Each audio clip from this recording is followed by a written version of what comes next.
This podcast is sponsored by nobody.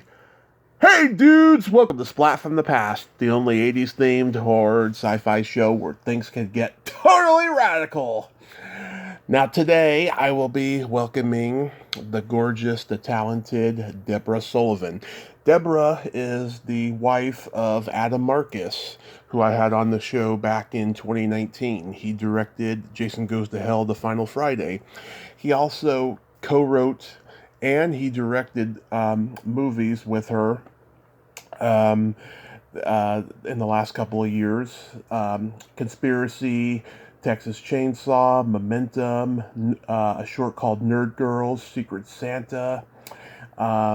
She was in a romantic comedy Adam made called Let It Snow. She started out playing a lot of nurses.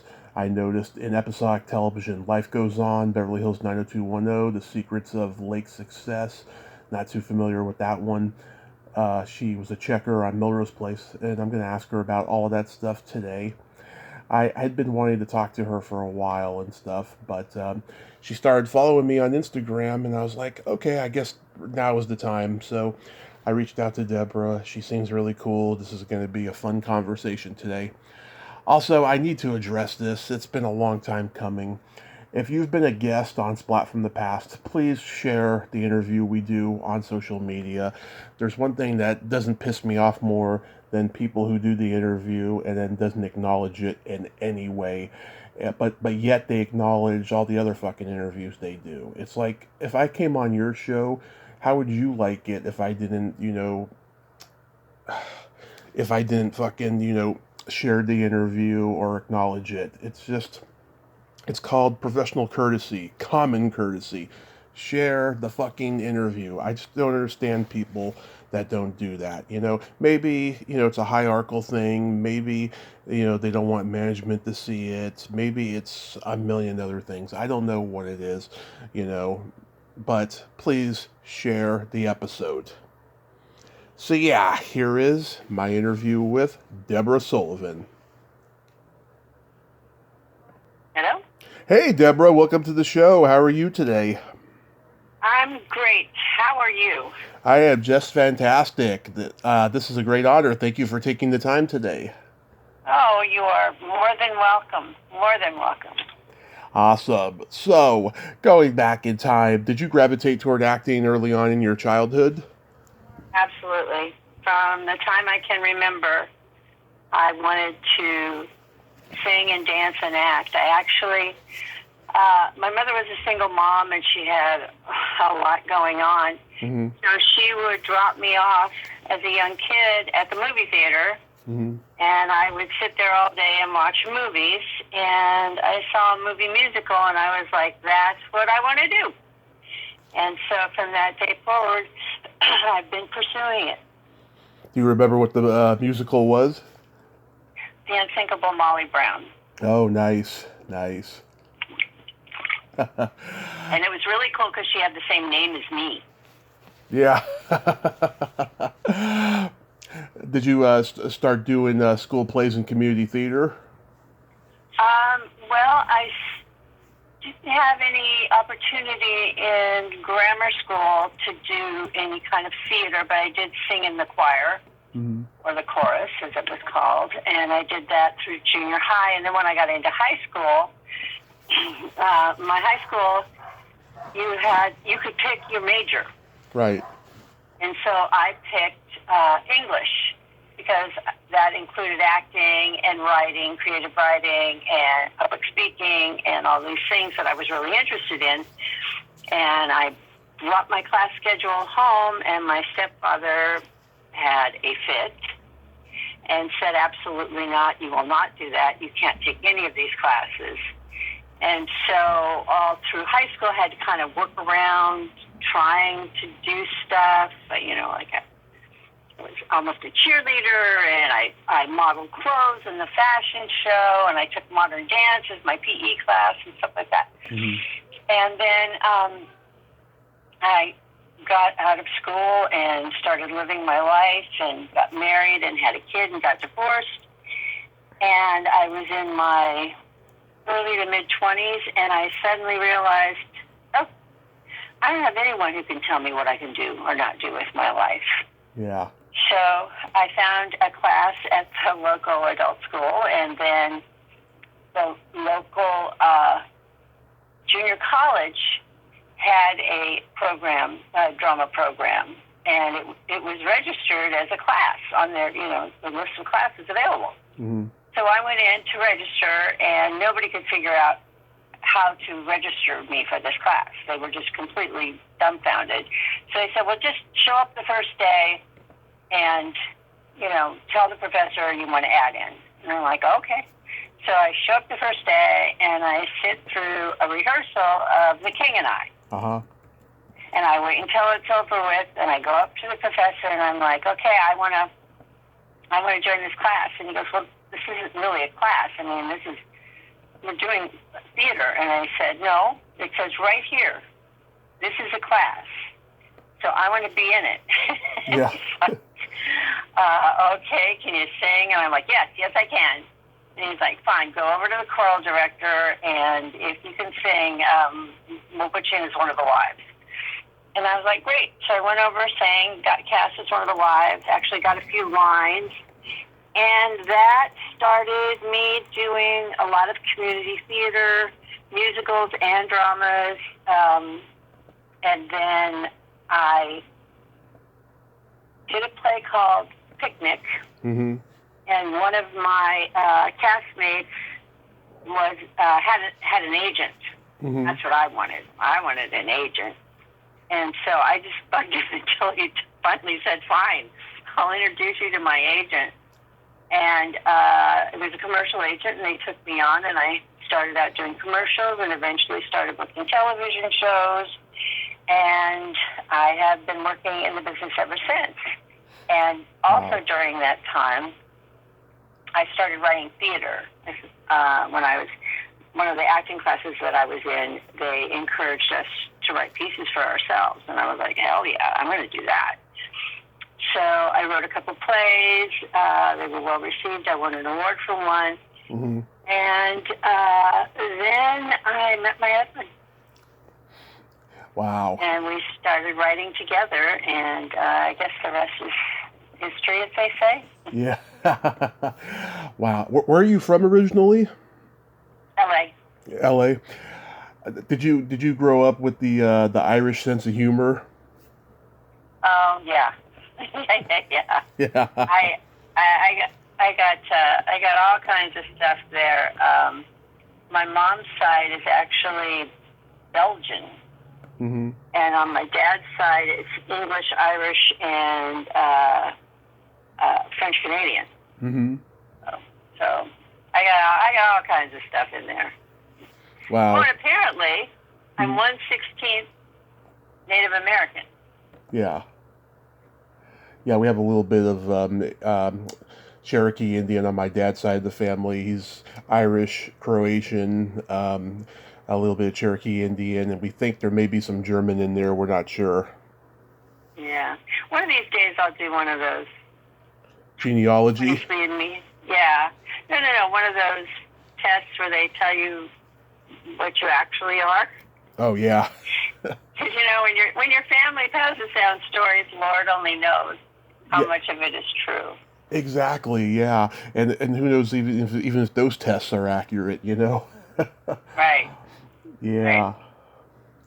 So I see on your credits, in the early years, you played a lot of nurses. And I want to just go one by one and ask about these. Life Goes On. Oh, that was such a great show. I loved that show. And so progressive. I mean, to have a main character with Down syndrome. Yeah. He was adult to work with, and I got to work with Patti LuPone. So, hello. My mind was blown. I played the school nurse and had to call Mom in because he had the chicken pox. Yeah, I used to watch that show every Sunday with my mom during my elementary school years. And years ago, I emailed Patti LuPone from her website, and she was so nice to me. She answered all my questions, and she was very blunt, being that she's a New York Italian. And it was great. I thought it was wonderful. Beverly Hills 90210. Beverly Hills 90210. Oh, yeah. I get that mixed up with the other one. Yes, I was a nurse in the gynecological office Mm-hmm. when one of the lead characters came in to get her first gynecological exam. Yeah. That was fun. That was fun. Ann and Dorothy, yeah. She was not very nice to me, but you know what? Yeah. So much is what's going on in their lives and all kinds of stuff. So I always chalk that stuff up to, well, whatever. Their insecurities, their problems. Funny story about 90210, though. Mm-hmm. The acting class I told you about where I was writing theater, Mm-hmm. the play that I wrote, Luke Perry was in my acting class. Oh. And I cast Luke in the play, and we were looking for a couple of the characters, the director and I, and we happened to be in a casting director's office on a Saturday. They let us use the space so we could interview actors, and there was a stack of headshots sitting on the casting director's desk, Mm-hmm. and they all kind of looked, like that one category, and so we were like, you know what? No, let's put Luke's picture on there. Yeah. And so we did, and little did we know it was the casting director for this brand new show, Beverly Hills 90210. Mm-hmm. And he got the part and then couldn't do the play. Wow. Little funny side story about that. Crazy. Yeah. I interviewed a couple actors that was in this episode too. Stephen Mendel, he's a Canadian actor. He was on a popular series called Night Heat. And this guy, David Tiefin, who should have been a huge star. He's so talented. You got to play a nurse on a miniseries called The Secrets of Lake Success. Yes, I was Brian Keith's home nurse as he was dying, which was, I got to work with Brian Keith. I also got to work with Ryan Phillippe. Oh, yeah. And this is before he was Ryan Phillippe. He was just starting out. And that one sticks out for me. I actually learned a very valuable lesson because I hadn't been on set all that much, and I really didn't know what I was doing. And I finished my lines with Brian Keith, who quite the lech.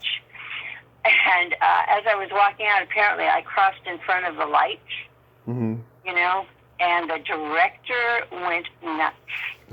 He had a fit, and he's like, "You ruined the shot. You never walk in front. You walk around. You never walk." And I'm like, "Oh, okay." So lesson learned there. But yeah, that was a fun shoot too. What was Brian Keith like? He was very lecherous. He was very sweet, and he was, an older gentleman at that time, and he kept trying to grab my butt. Oh. And I'm like, nope, no, don't do that. Oh. But, Sorry you had that experience. But long time ago when people could get away with doing stuff like that. Not much anymore. Yeah. You got to be a checker on Melrose Place. Do you remember anything about that? Nothing all that special. It was a really quick scene. Grant Snow and I can't think of her name right now. And I think the deal was they didn't have enough money, so they had to put items back. It was a quick in and out. Okay. It was a quickie. Well, are we doing phrasing? Yeah.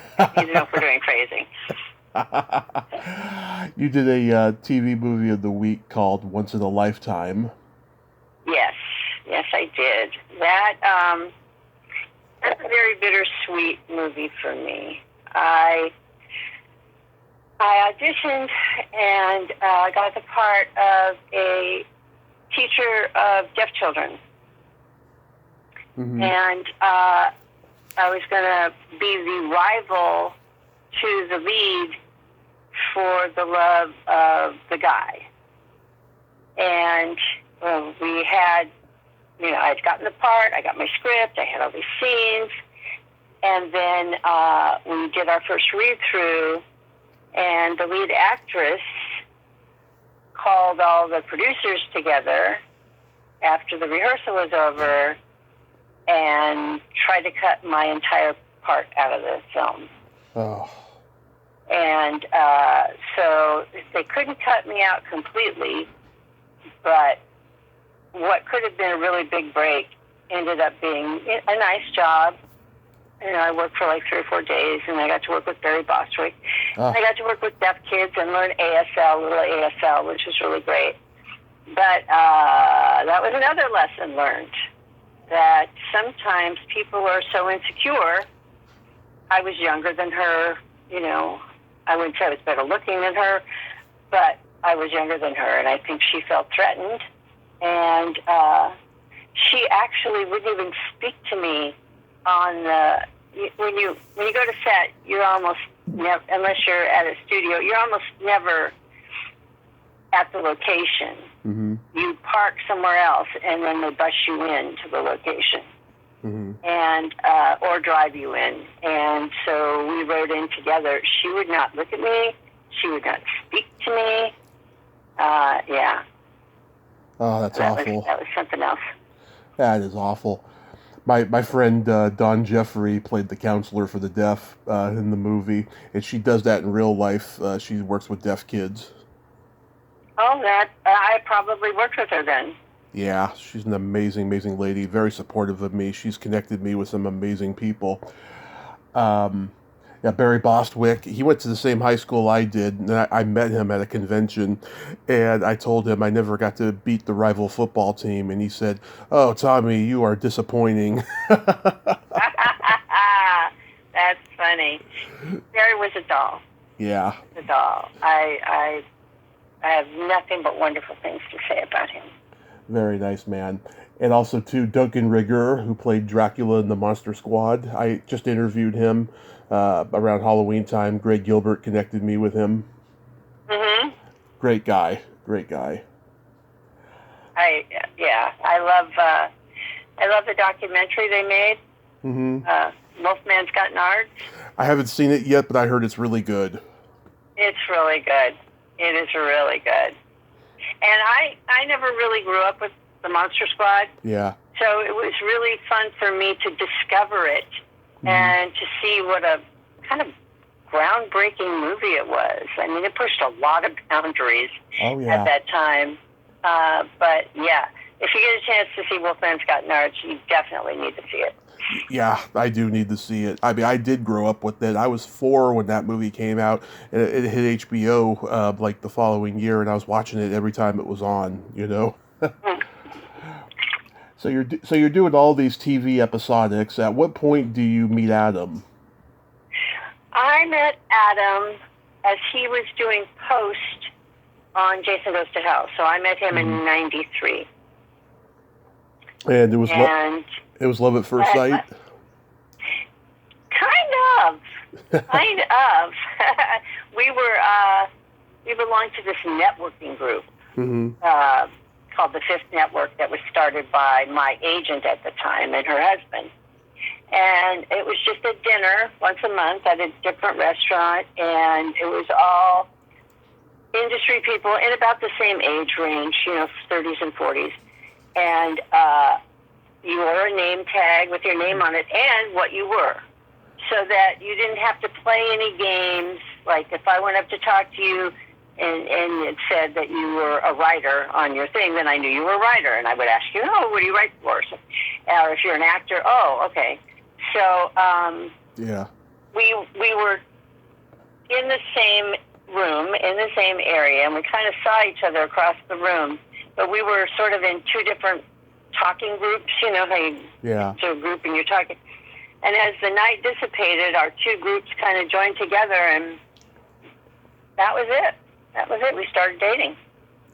Wow. Yeah, he's a great guy.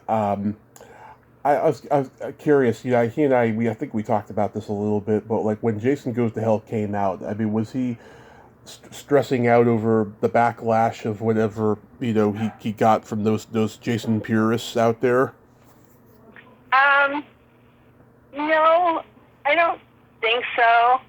I mean, this is his first film. He got a big shot. It was Yeah. a movie, and he was just really jazzed. And we both learned a valuable lesson on that. I guess that's what this whole thing is going to be about, valuable lessons. Even though. Yeah. Have somebody else read your reviews. Yeah. Have somebody else read your reviews and only give you the good ones. Yeah. Because you don't need that, because 25 people could say, "Oh my God, this is the best thing I've ever seen," and one person could say, "Oh my God, this is a piece of shit," and that's the one that's just going to get in your head. Right. And just make you go, "Oh God, I worked so hard, and somebody actually thinks it's a piece of shit. I threw my body and soul into this, and this is how they act." And I have to say, I know that his film is divisive.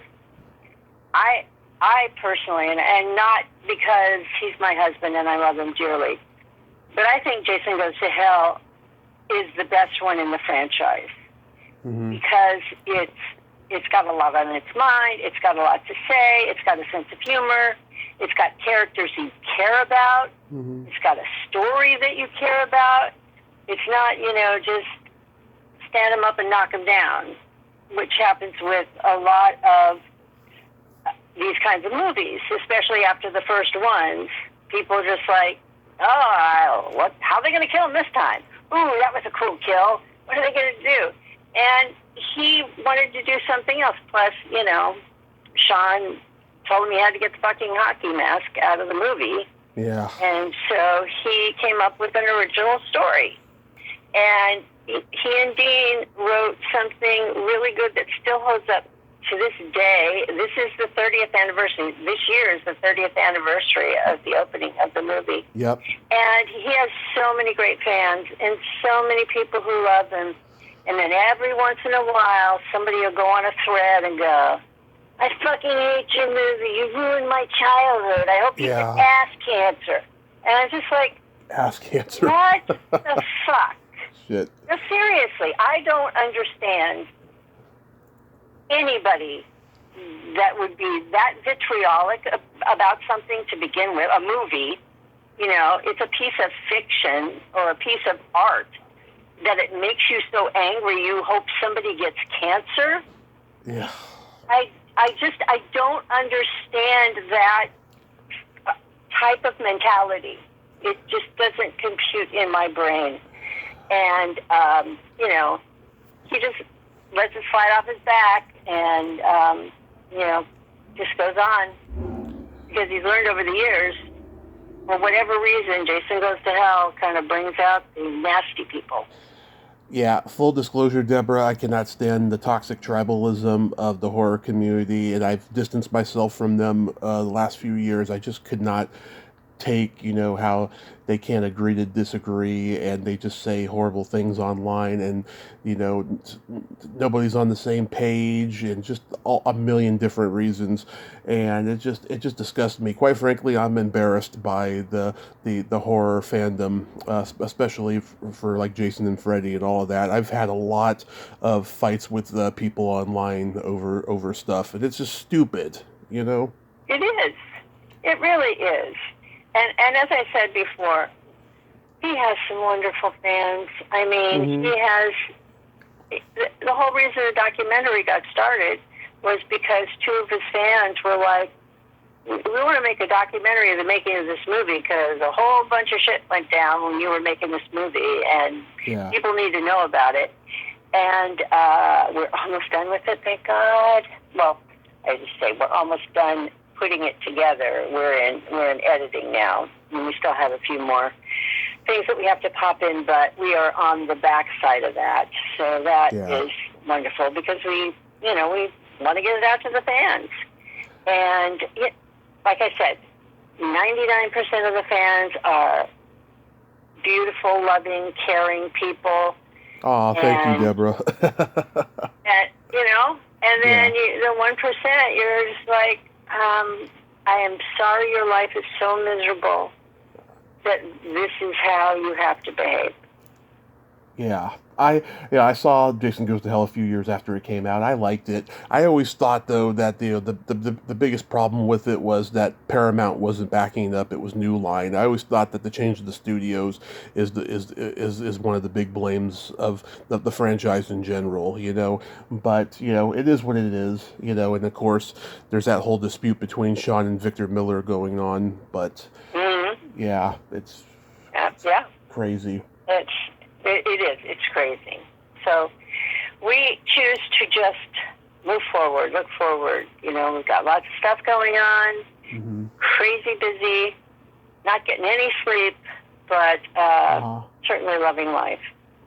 So, Let It Snow was the first movie of his that you worked with him on, a romantic comedy. What was it like making that? That was wonderful. It was a crazy, wonderful thing. His brother Kip wrote the script, Mm-hmm. and he came to Adam and said, "Would you direct it?" And then they worked on the script for a little while and got it into shape. And then I got cast as the bride's mother, which was a lot of fun. I had a lot of fun playing that. And I got to work with Larry Pine. And then they got Bernadette Peters to play the mother. And, you meet one of your idols, you just have to tell yourself, just be cool. Just be cool. And so I got to spend a lot of time with her, and she was lovely. I'm sure she still is. She's got a reputation as being one of the nicest people in the business. Yeah. And certainly on Let It Snow, she was. And then, the film went to Sundance, and so I'd never been to Sundance. So that was a whole new experience for me. Yeah. And it kept selling out, and they kept adding more showings, and it's a very sweet movie, and we shot it so quickly. They had to shoot the winter stuff early. Mm-hmm. So they went up, Adam flew back east, and there was an El Nino winter or something, and the snow just kept melting. And they had to go further and further and further north till they could find a place where the snow was so they could have a snow day. And that was the original title of the movie, Snow Day. Yeah. But there was another movie coming out. Chevy Chase. Yeah. Yeah. And so we changed the title to Let It Snow, which I think is a lovely title too. Yeah. But it was the first time that I really got to work with Adam as an actor. Yeah. I mean, we started his acting class right after, we got together. And so I'd been working with him as a director in class, but this is my first time on set with him as a director. He is so fucking good. Mm-hmm. He is such an amazing director. He knows what he wants. He knows how to get it. He keeps the set fun, but he keeps it moving. And people who walk off our set walk off going, "Oh my God, I had such a great time." And again, I got to meet people who are now just like doing great stuff. So a really good eye for casting as well. Yeah. Oh, there's a bucket list guest of mine in there that I never got, unfortunately, because he passed away. Ned Eisenberg. That is Adam's uncle. Really? Yep. I did not know that. Oh my God. Yeah, I remember him from The Burning and Moving Violations and so many movies. Mm-hmm. Yeah, and yeah, so much. I mean, he worked with Clint Eastwood several times. Yeah. And then, of course, he had not a recurring role, but different roles, but almost always lawyers on all of the Dick Wolf shows. Mm-hmm. All of the Dick Wolf shows. We just actually had his memorial earlier this year, which was just a beautiful tribute to Ned.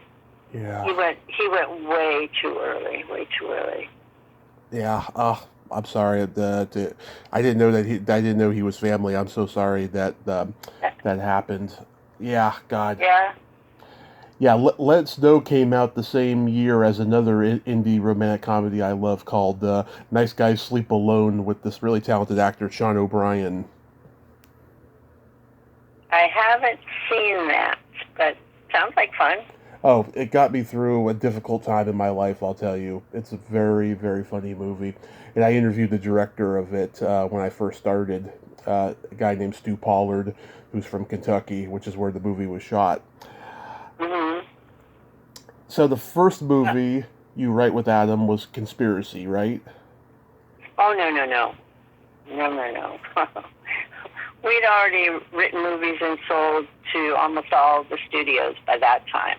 Okay. Our first movie that we wrote together is a film called Black Autumn, Mm-hmm. which the name has been changed to. How did we change the name to? I can't remember. But it's at RKO. Okay. Then we have a script at Fox. We have a script at Paramount.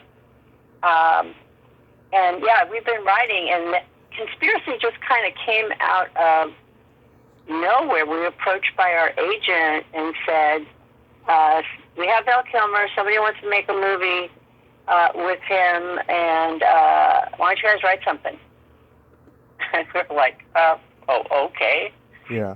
So we sat down and wrote Conspiracy, and Adam directed it, and it was the best of times and the worst of times making that movie. Yeah, I know the Val Kilmer stuff. That was unfortunate.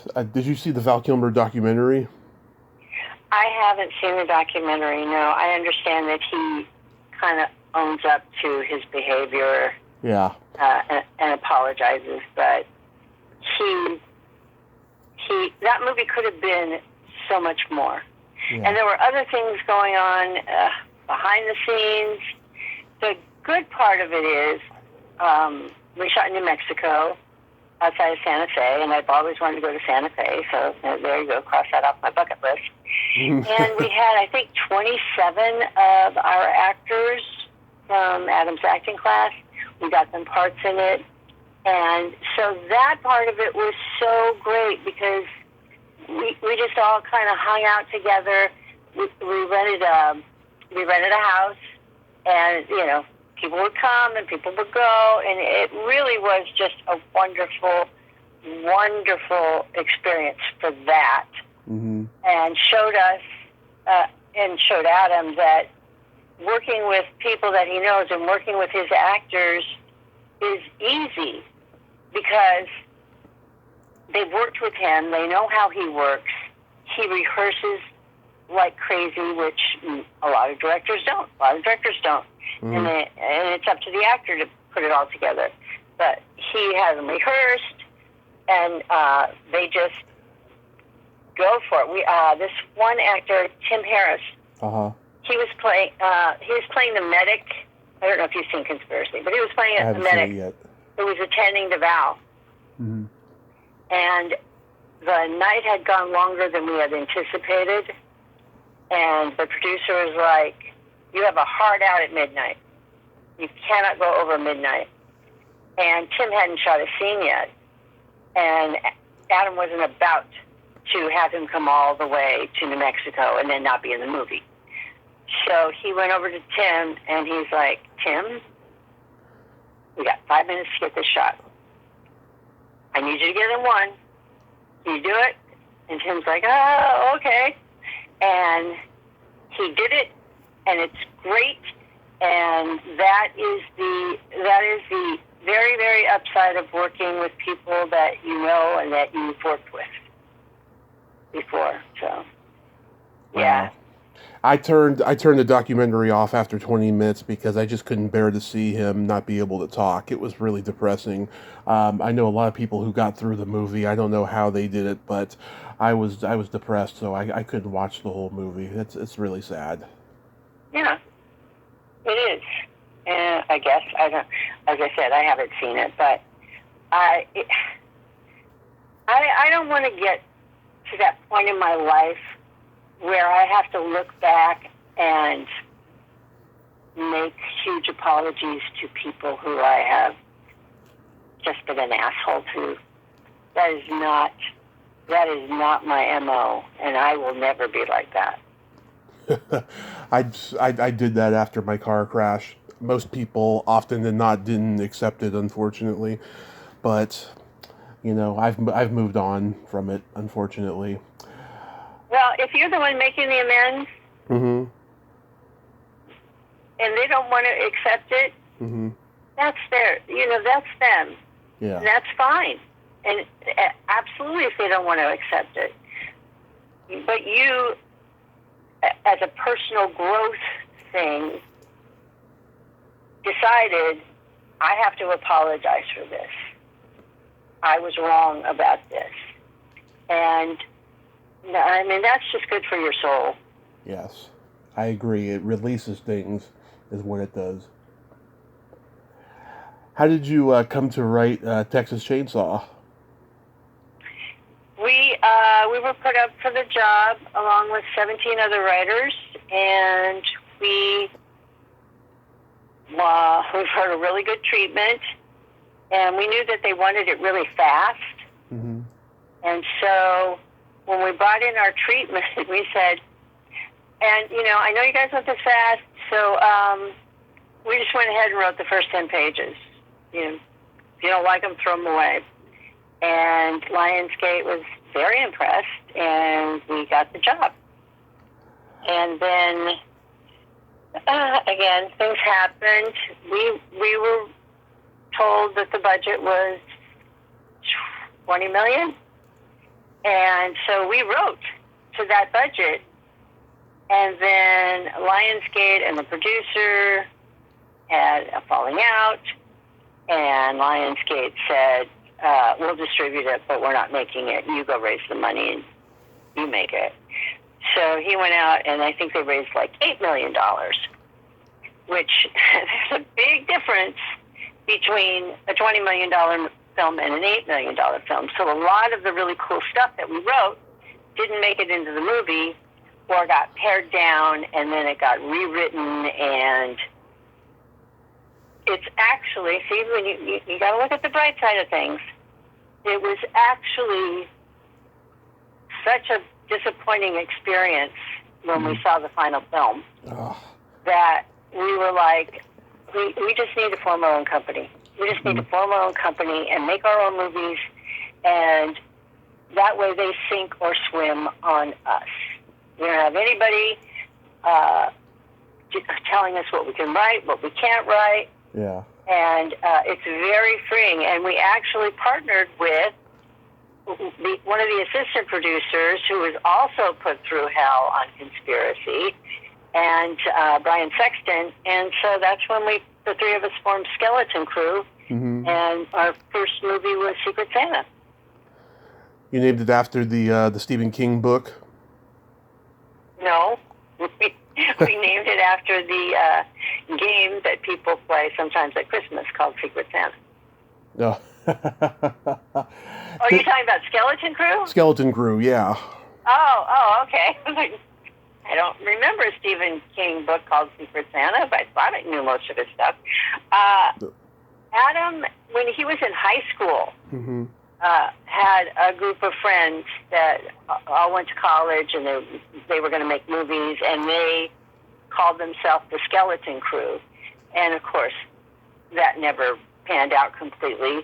And so when we decided to start our company, he was like, I want to call it Skeleton Crew. I'm like, great.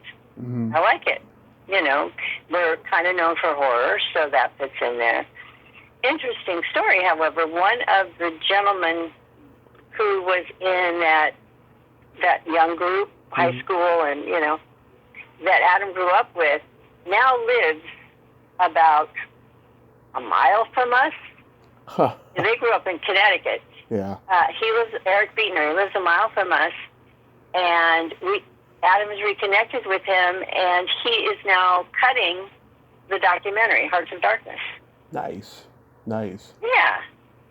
Did And it's been really good for both of them to just, kind of reconnect. And they've known each other since they were in grammar school, I think. So yeah.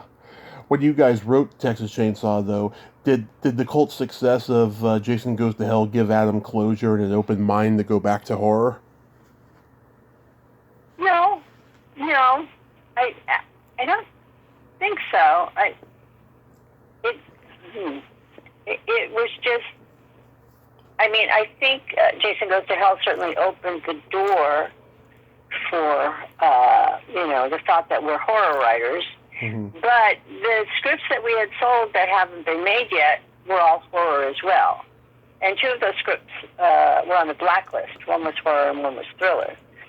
And I don't know if you know what the blacklist is. Oh, yes. Okay. So people know our writing. It's really funny. We actually had something come up the other day where we're in the process of getting another film made, and it's been taken to this production company, and they're like, well, who wrote it? Sullivan and Marcus. Mm-hmm. I love them. That's actually Marcus and Sullivan. But, yeah. It's Marcus and Sullivan. But we're known. So I think that's probably one of the reasons that we got Texas Chainsaw was because people know our writing and love it. And the thing about writing is you can write a script, and it could be an awesome script. Mm-hmm. Production company says, we want to make this movie, let's make this money. And they partner with the studio. And then the studio, so they pay you and you write it and you're getting ready to make it and this is all good. And then the studio decides, you know what, we have another movie with a bigger star and it's all ready to go. So we're just going to take your movie and put it in what's called turnaround, which means it just sits there at the studio until someone wants to come along and pay them all the money that they had paid for it. So, like I said, we have scripts at just about every studio in town. That's great. Are you? Go ahead. So during that time where it seems like, wait, there's a long time between Jason Goes to Hell and Conspiracy. During that time, we were actually writing and selling a lot of scripts. Mm-hmm. Are you a fan of the original Texas Chainsaw Massacre? I am a fan of the original Texas Chainsaw Massacre because, for one, it was just groundbreaking. I mean, the thing that Toby did was, that movie was just raw. I think more than any of the other, except for maybe Night of the Living Dead, any of the other horror franchises, there was kind of a gloss, if you will, to them, Yeah. Texas Chainsaw looks like you found somebody's home movies. Oh, yeah. And it was just horrific. The walking through the forest at night, oh, God, that's my favorite sequence of the whole movie. Oh, yeah. And there's also, I don't think there's any blood in that movie. No. It's just scary as fuck.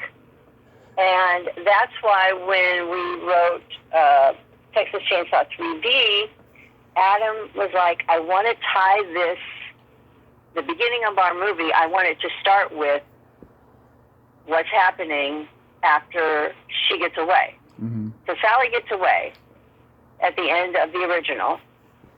The logical thing is she would go to the police would come out, and they would have a shootout or a standoff or whatever. So that was the first 10 pages that we wrote when we were trying to get the job with Lionsgate, and I think that's what sold them. And I know we got a call from Toby Hooper himself before he passed away, and was like, mm-hmm. This is the first one that I feel is really a sequel to my movie. Oh. So there you go, you get that. Yeah, I mean, before the internet, the movie had an unfair reputation of being gory, and there's no blood in it. But that's what sold the movie. I think is having a notorious reputation. I mean, my dad saw it in the theater back in '74, and he said that the people in the theater responded to that movie the same way that they responded to The Exorcist in the previous year. Is in that it was terrifying for its time. Yeah, absolutely. Look, there are parts of that movie that are still terrifying Yeah. to this day. It holds up. Yeah, I mean, like The Hills Have Eyes. I mean, that movie's not gory, but it's terrifying, And it was meant to be kind of a not it was not kind of a not really a knockoff, but kind of like a clone of Texas Chainsaw Massacre, but in its own way. Um, Yeah, but again, those movies were made on a shoestring. hmm They didn't have big budgets, and that's one of the reasons why they are so raw. It's because you didn't have special effects, and you couldn't afford a lot of blood, and you couldn't afford a lot of things, so you had to be creative. hmm I've been lucky. I got to talk to 5 people from the movie, and I got to talk to the guy who lives next door to the old house in it. That he gets to take tourists through tours on, and I just adore that movie. I think with all its flaws, Texas Chainsaw is better than the 2021 movie that I saw. I thought that movie stunk on ice. Oh, well, thank you. We appreciate that. Yeah, Yeah. people really like our movie, and I hmm am happy that they like the movie. That just warms the cockles of my soul. But the rewrite, they put in things that we would never have put in there, like a smartphone before there were smartphones, Yeah. and just sloppy stuff that I don't. We wrote characters that you really liked and you really cared about, so that when they die, you have an emotional, visceral reaction to it. We would have, no, we wouldn't have. We didn't write that her best friend and her boyfriend were fucking each other behind her back. hmm Because, well, okay, great. Who cares if they die? They're assholes. Yeah. So it just sort of changes things. And I think that's one of the things that Adam and I are really known for, is characters that are compelling and that people care about. Yeah. I mean, you two are obviously two very caring people, so you got to put that into the work. No, thank you. Absolutely. What's the genesis of Momentum? Momentum was our other film that was on the blacklist. hmm When did we write that? So long. It took basically almost 20 years to get made, I Oh, think. that's one of the older ones. Yeah. And a producer, oh, this is a weird story. We got a call from the man who eventually produced it and said, I'm trying to get the rights to your film, but there's somebody going around saying that he's producing the movie and you sold him the rights. Is that true? And we're like, no, that's not true. So we had to get a cease and desist on this person who was going around lying and saying that they were producing the movie. And that movie, it's fun. It is a fun movie. They shot it in South Africa, so we didn't actually get to be on set. But I like it. I think all the actors in it are just, well, not all the actors, but most of the actors in it, especially the two leads, are really good. Morgan Freeman's the senator. Huh? And Morgan Freeman's the senator. Oh, yeah. So, hello. I got to meet Morgan Freeman again and work with Morgan Freeman. So, I'm pretty lucky. I've got to work with some really cool people. You did a short called Nerd Girls.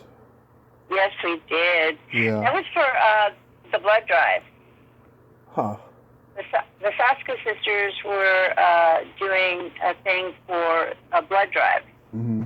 And so they were putting together Who Wants to Make a Short Film that has to have blood in it and that, says something positive about giving blood. Mm-hmm. So we came up with Nerd Girls and shot it with all of our students and just had a blast making it. And that one I am proud of because it's fun, it's concise, it has a sense of humor, it's gory enough for fans who like gore. And I got to wear an eye patch and sword fight, so. Oh. Where's that available? I'd like to see that. Where is Nerd Girls available? I think it's on YouTube. Because I looked it up on YouTube and I couldn't find it. You know what? I know there's a Nerd Girls Facebook page. Okay. So I would check that out. Yeah, unfortunately, I don't know exactly where it is. Okay. You mentioned Secret Santa. Yeah, I'm a huge fan of Christmas horror movies. So where did that idea come from? Well, again, we wanted to write. We started Skeleton Crew, and we wanted to write a movie and prove that a good movie could be made on a small budget. So our partner Brian had gone to AFM, and he came back and he said, "There's no horror movies. Nobody's writing horror movies right now. You got a horror movie that'll fit in this budget range?" And we looked at all of our stuff and went, no, we do not. But give us a few minutes, days, hours, weeks, and we'll come up with something. So one of our actresses, Pat Destro, had this house up in Big Bear. Beautiful house. We'd been there many times. And it was, getting close to Christmas. And Adam called Pat up and said, "Hey, I've got an idea for this movie. Can we use your house?" And she said, yeah, because she had always said, "Anytime you want to shoot up there, let me know." Mm-hmm. And he said, "Great, and I got a great part in the movie for you." And she's like, "Okay, but you could use the house anyway." And we were like, no, you have to be in this. And go to your neighbor's house. Yeah.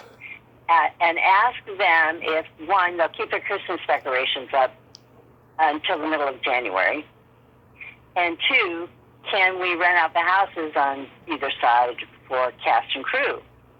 And she did, and they said yes, and all of that was in our budget, and we sat down, and within a month, we'd written Secret Santa, and nice. we knew who we wanted to play the different parts, and we checked and made sure that they were all available, and just started writing, and next thing you know, we're headed up to Big Bear, and we're making a movie. This is where Greg Gilbert nicknamed you the Cackle Queen. Yes, Craig. He just loves that. Yes, he does. Yeah. And I've learned to accept it. I do have a rather gregarious laugh. Yes, can you cackle for us?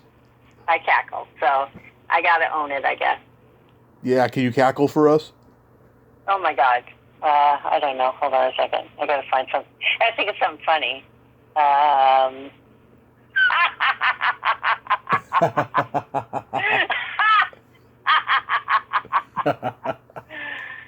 There you go. That's it. I love that. I love it. Also, you were at Bring It On, All or Nothing, and you got to work with Steve Rash, who directed one of my favorite teen comedy movies, Can't Buy Me Love, and the Buddy Holly story. What was he like to work with? Lovely. Mm-hmm. Lovely. That was it was a fun movie to work on. I mean, I had a very just one scene, so and happily happy to, even if it's one scene, I'm happy to work as an actor. And he was very lovely. The really funny thing about that story, because there's always a story about everything, they shot it here where we live. Mm-hmm. We shot it in the town that we live in. But as I told you, you know, they make you park somewhere else, and then they bus you in. Mm-hmm. Well, I could have walked to set from my house faster than it took for me to drive to the parking lot, wait for the bus, have the bus bring me to the high school, and then take me back. I could have walked there. Mm-hmm. So overall, how was that experience? It was great. It was great. Great. It was great. Now, like me, you were part of 13 Fanboy. I contributed. Mm-hmm. I contributed to the budget, and I auditioned and didn't get cast, and that's fine. Sorry. But my name is in the credits. How did you get involved? I got involved because Debra was looking to cast a couple parts that she wasn't finding the right people that they wanted, and she called up Adam and said, "Hey, do you have anybody that could fit these parts?" And of course we do, because we have every age, everything. You know, we're a melting pot in our acting class.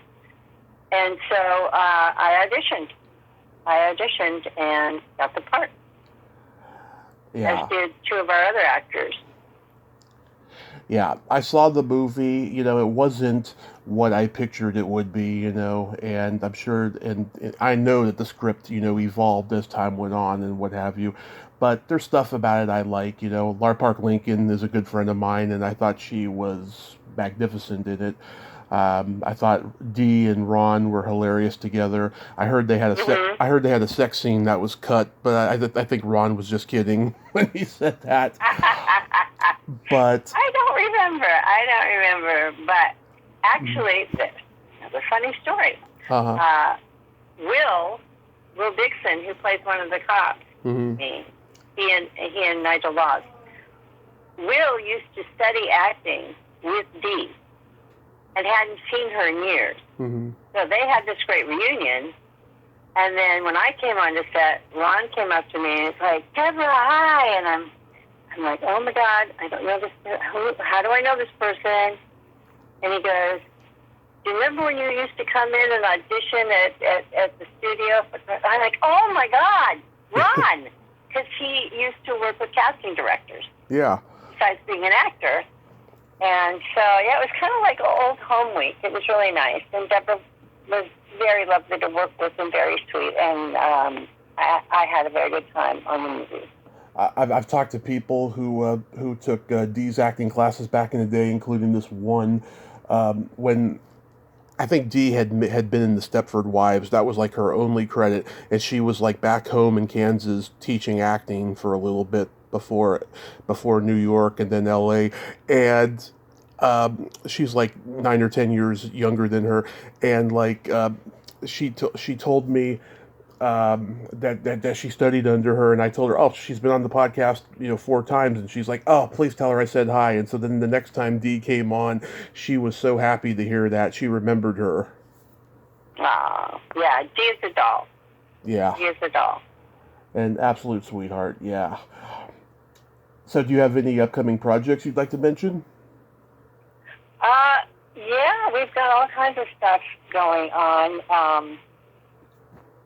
We have our film hunting season, which is in pre-production, that Bob Kurtzman is going to direct. And then we have two documentaries, Hearts of Darkness, and a documentary on the magician Doug Henning that we're working on.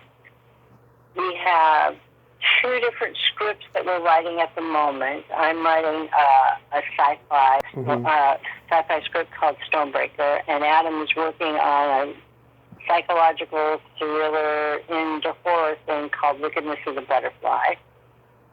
And, oh my God, there's so many other things. There's just lots of things going on. We have several films that we're trying to put together.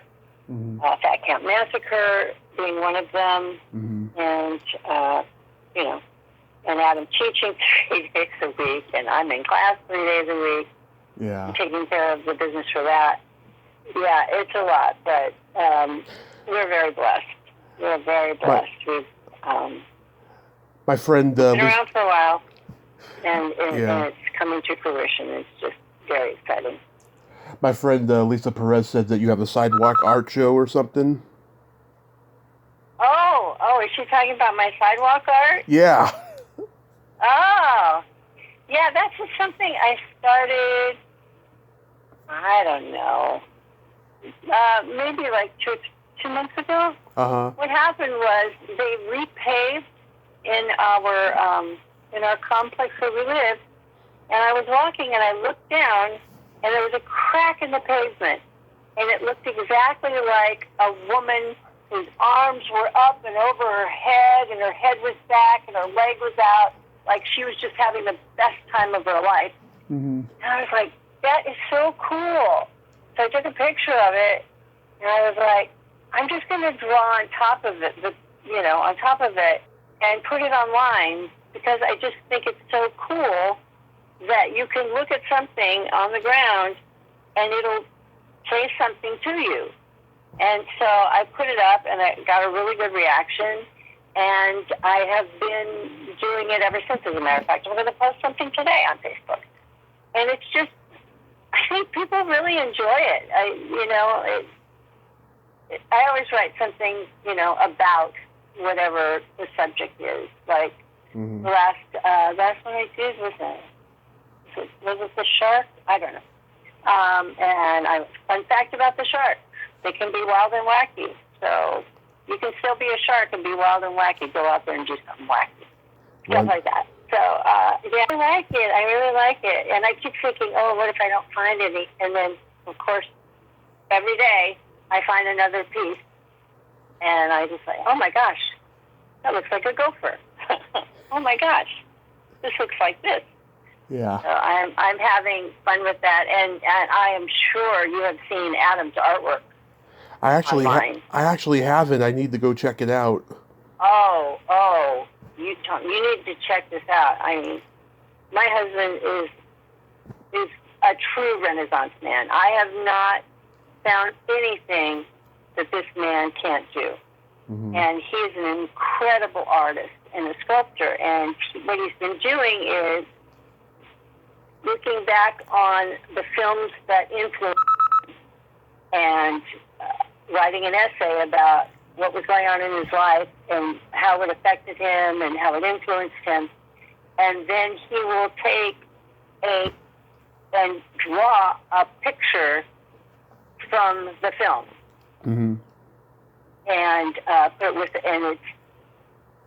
it's amazing. It is magnificent. He is the artist.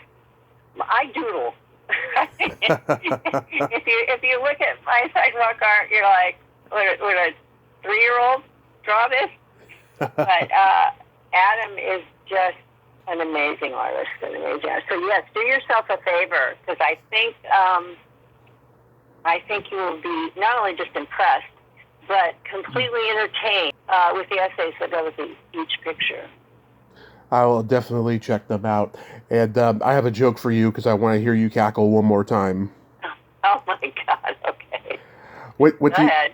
What do you call a boy that doesn't masturbate?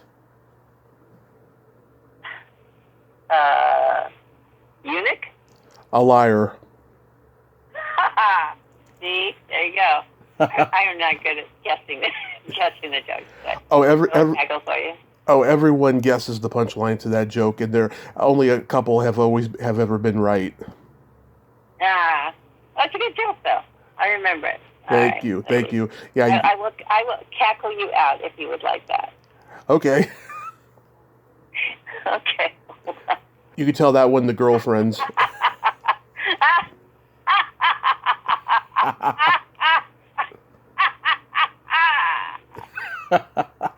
Debra, thank you so much for coming on. You're a lot of fun, and you're so amazing. You have yourself a great day. Be safe, and tell Adam I said hi. I will, and same back at you. Take care. Thank you so much. Bye-bye. Okay, bye-bye. Well, there you have it. Debra Sullivan. Ain't she a sweetheart? Yeah, she's got a good cackle there, doesn't she? I'm so glad we got to talk today. Her and her husband Adam are very rare, sweet people in Hollywood, and I'm glad they're making their dreams happen. Well, until next time, this is Tommy Throwback Kovac saying there's no shame in living in the past because the present sucks. Later, dudes.